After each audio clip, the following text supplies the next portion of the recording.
สะภะคะวะโตอะระหะโตสัมมาสัมพุทธัสสะนะโมตัสสะภะคะวะโตอะระหะโตสัมมาสัมพุทธัสสะกะถาธรรมิกะสังฆสะอาสานะกะถาปัญญาธิกาสรณะธรรมนังอรหัตตเทสิทิตินะโอกาสบัดนี้อาตมาภาพจะได้เทศนาเพื่อเสริมสรองเพิ่มบุญญาบารมีของเจ้าข้าเจ้าสัทธาทั้งหลายที่ได้พร้อมน้อมนำกันมาน้อมถวายซึ่งอาตธรรมในเครื่องบริวารทั้งหลายเหล่านี้เพื่อเพิ่มบุญญาราศีสร้างบุญกุศลสร้างก็เสื่อมไปหาผู้ที่มีพระคุณนั้นเองก็พาเถิด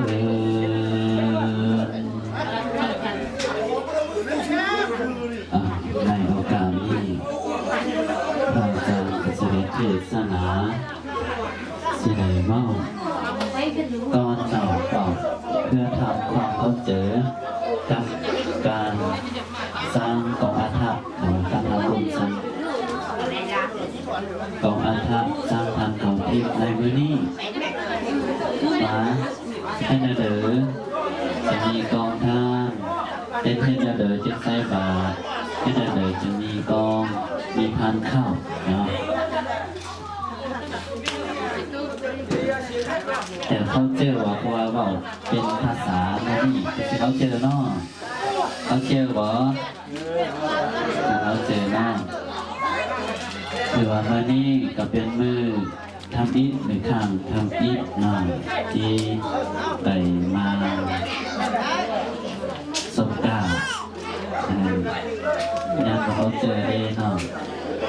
เดี๋ยววันนี้เป็นโอกาสดียามดีเนาะแล้วก็สิเทศว่าจะสิบอกนิดนึงว่าเป็นเด้อยังสร้างกองทานขึ้นสร้างกองไปให้ผู้ที่มีพระคุณก็คือบิดามารดา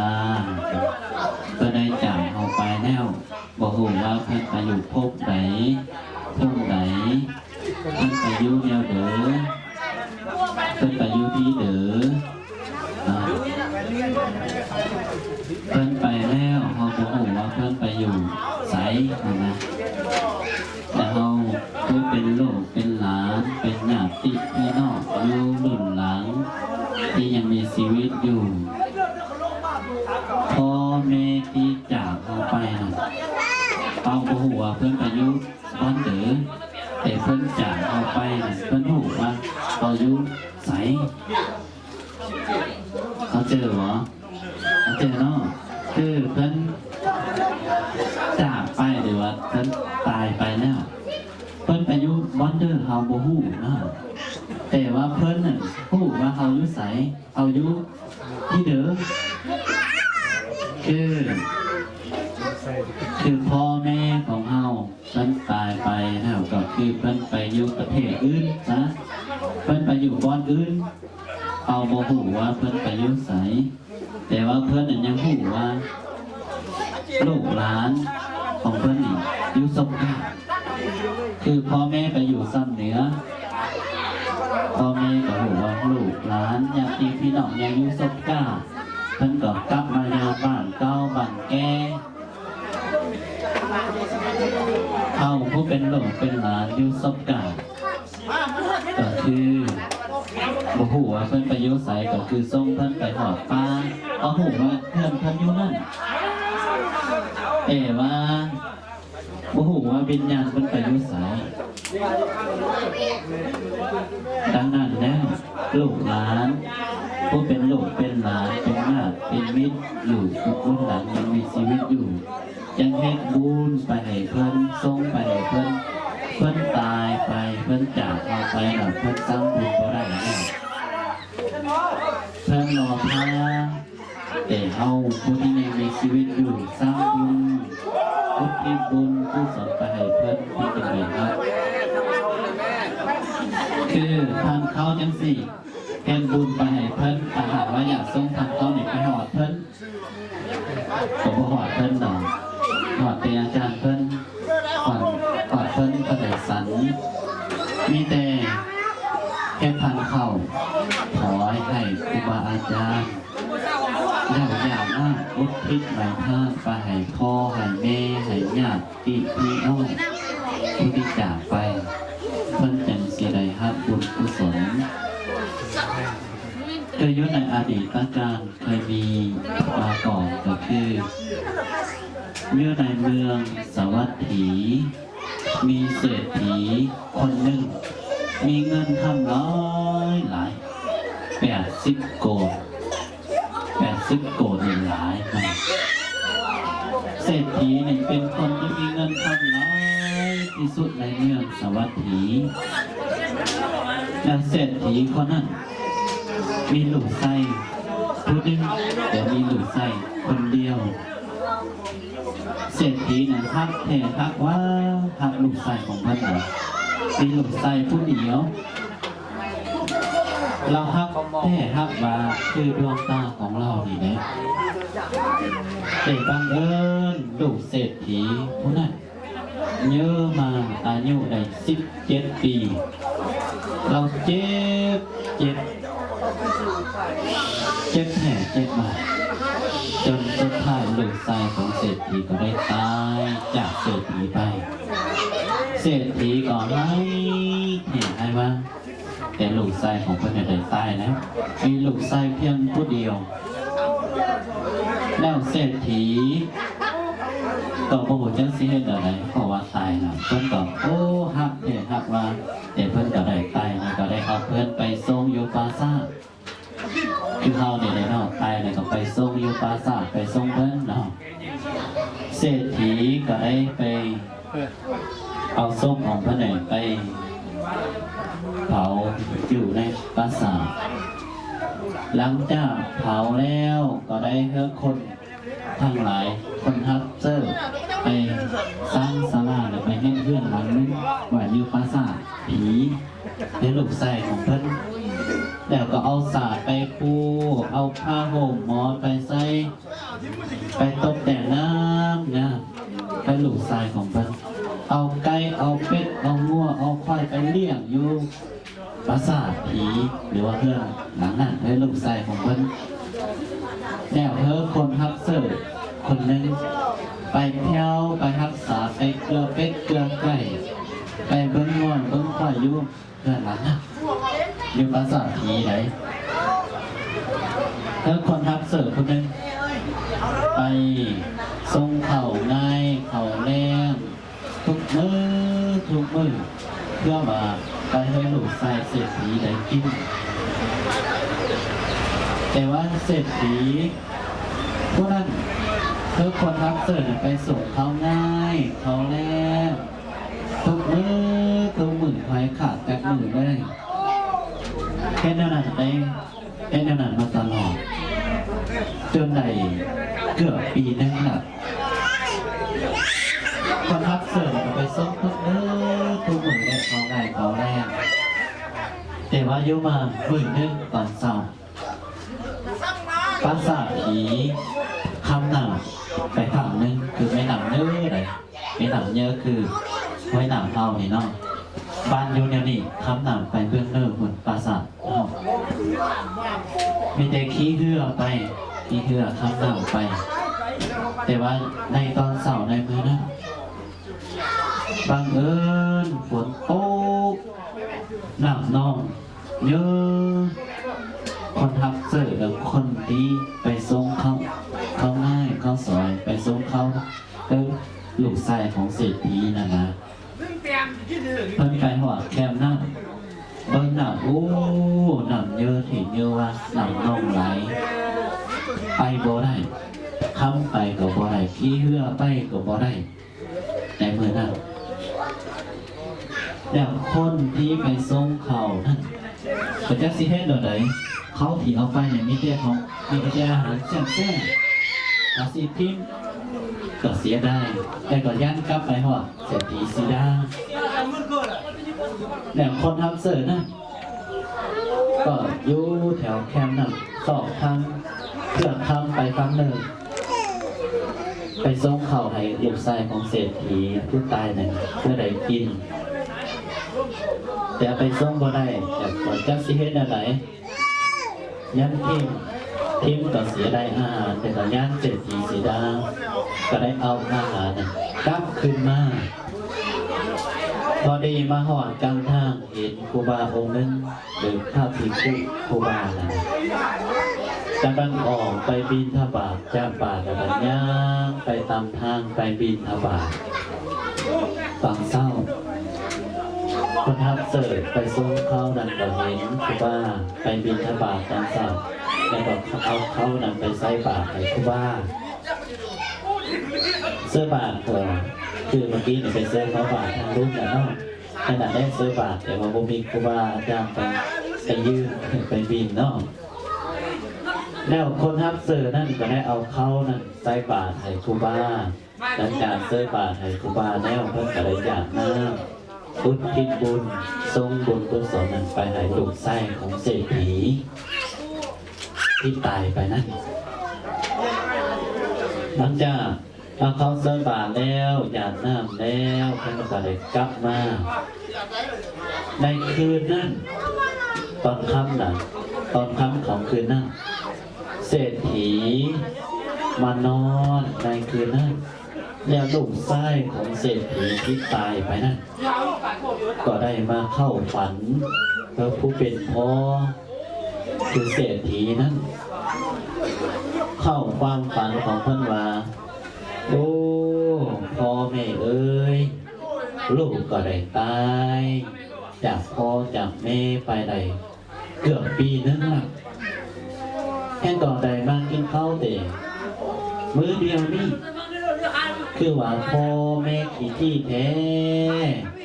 ลูกตายไปเกือบได้ปีนะไปกินข้าวแต่พ่อวันเดียวนี้มาเข้าฝันของเศรษฐีไหนเศรษฐีฝันเนี่ยนั่นมันก็ตื่นขึ้นมาแล้วก็ตื่นให้คนทับเสื้อเนี่ยไปตามผู้ที่ไปซุ้มเข่าให้ลูกชายของเศรษฐีนั่นนะเพราะว่าเศรษฐีให้ไปซุ้มเขาทุกมื้อให้ลูกชายของเพิ่นก็ได้กินแต่ว่าเห็นเป็นเด้อคือว่าได้กินข้าวแต่วันเดียวหรือว่ามื้อเดียวนั้นแล้วคนไปตามคนที่ไปส่งเขานั่นมากเศรษฐีก็ทำว่าเป็นอย่างค่อยก็แต่งหรือว่าเฮ้ยเจ้านั่นไปส่งเขาในเขาแรงเฮ้ยลูกของข่อยกินทุกมื้อเป็นอย่างเพิ่นจังว่าได้กินเขาแต่วันเดียวนี่แล้วคนทับเสื้อเพิ่นก็ตอบว่าโอ้ขน้อยก็ได้ไปส่งเขาทุกมื้อเธอลูกใส่ของเพิ่นนั่นแหละแต่ว่ามื้อนี้มื้อคืนนี่มื้อวานนี่ไปบ่ได้ไปนี่น้ำน้องหลายน้ำเยอะไปบ่ได้แต่ใครก็ได้กลับมาหอดกันทางก็เห็นครูบากำลังออกไปบิณฑบาตใครก็ได้เอาเข้านั่นใส่บาตรให้ครูบานั่นก็ได้อยากน้ำไปให้ลูกไส้ของเพิ่นคือสิแมนเพิ่นไหนครับผลบุญนั่นแหละจึงได้กินข้าวในวันเดียวนี้หลังจากเศรษฐีได้ยินแนวนั้นแล้วเศรษฐีเพิ่นก็คิดอยู่ในใจว่าอู้แม่น้ำมันแท้สิได้ไปหาพระพุทธเจ้าแท้แล้วมื้อห้องเศร้ามากเศรษฐีคนนั้นก็ได้ตกแต่งหรือว่าแต่งขันห้าแต่งถูกแต่งเพี้ยนไปหาพระพุทธเจ้าแล้วก็ไปถามพระพุทธเจ้าว่าพังเตภะคะวา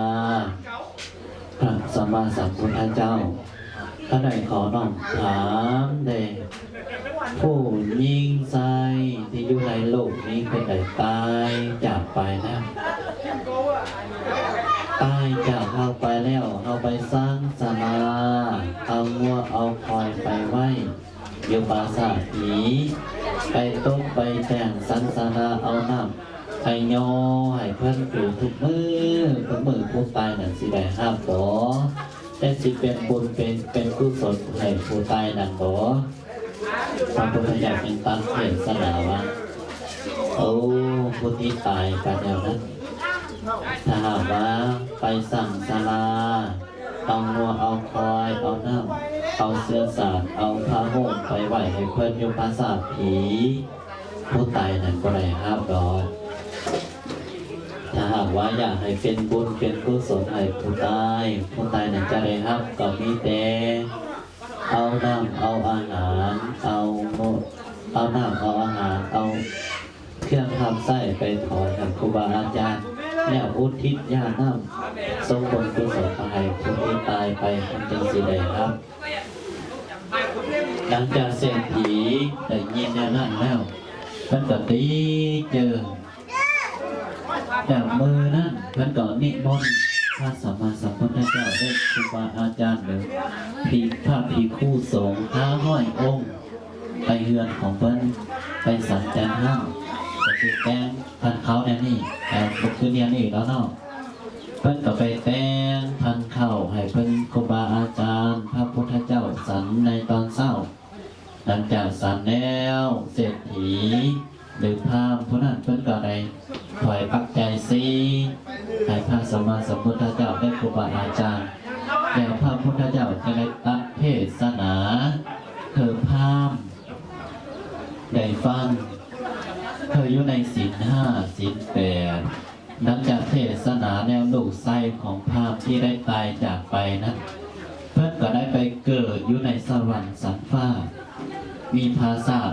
หลังหนึ่งสูงใน12 โยชน์แล้วพราหมณ์คนนั้นก็ได้อยู่ในศีล 5 ศีล 8จนสิ้นชีวิตของเพิ่นก็ได้ตายจากโลกนี้ไปสู่โลกหน้าก็มีปราสาท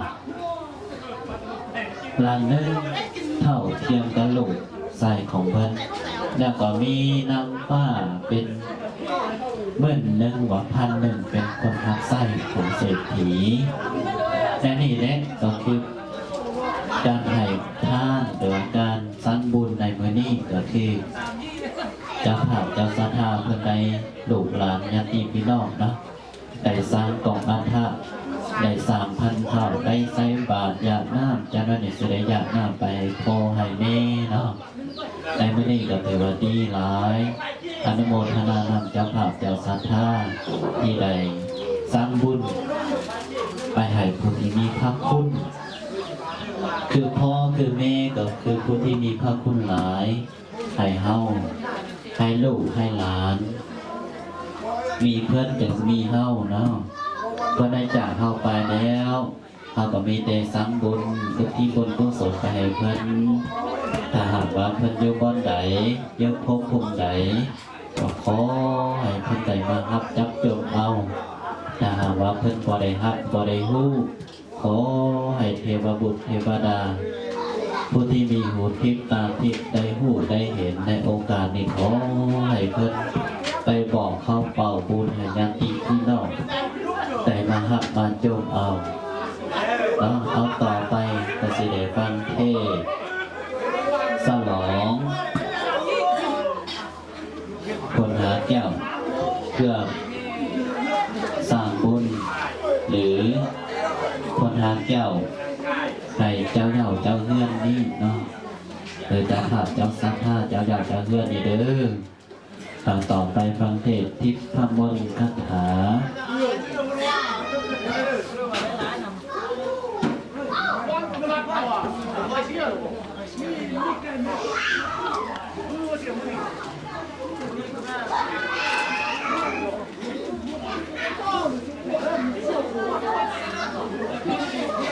นะ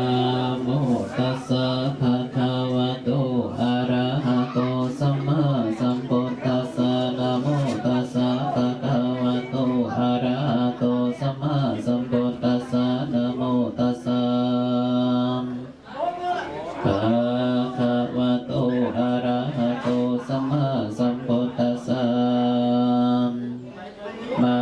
คัญโยมาวะโยตุยหังอาจาโกจิโอกาทาวญาตาทัญญาธาราธานันสยามคาสา